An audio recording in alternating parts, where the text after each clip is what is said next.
কাল রাতে হঠাৎ করে বাসায় ঘটে এক দুর্ঘটনা। রাতে ঠিক তখন 2টা-2:30টা হবে। ওই সময় রান্নাঘর থেকে বিকট একটা শব্দ আসে।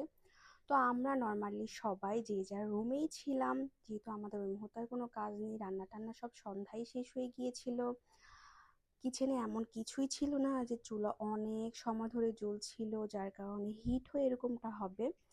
তো দৌড়ে সবাই গেলাম, গিয়ে দেখি একদম গ্লাসটা চৌচির হয়ে ফেটে আছে।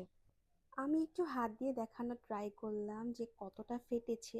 কথা হচ্ছে এই চুলাটাতে আমি তো এর আগেও আরো অনেক রান্না করেছি, আরো অনেক কোয়ান্টিটিতে রান্না করেছি, তারপরও কখনোই এরকম হয়নি। তো কালকে সেই তুলনায় রান্না একেবারেই কম করা হয়েছে, তারপরও কেন এরকম হলো বুঝতে পারলাম না।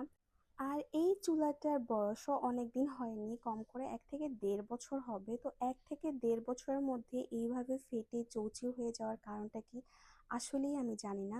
তো তোমরা কেউ যদি জেনে থাকো অবশ্যই আমাকে জানাবা।